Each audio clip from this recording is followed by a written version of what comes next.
Alături de mine, la acest prezidiu, în dreapta mea este domnul Ștefu Viorel. Cu ocazia aceasta am să-l și prezint. Și în stânga, domnul dr. Adrian Zoican, pe care îl cunoașteți foarte bine.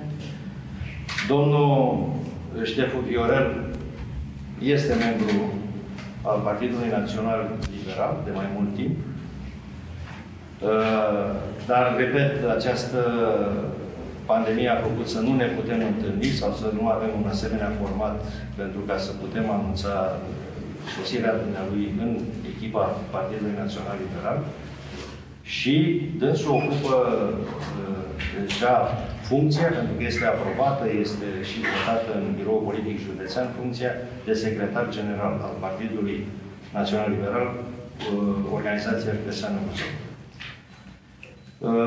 După cum bine îl cunoașteți, sunt convins că din experiența pe care o are și știința pe care o va pune în aplicare și, știu eu, experiența de atâția ani va face ca secretar general lucrurile să meargă în organizația noastră din ce în ce mai bine, mai ales că ne pregătim încet, încet, intrăm în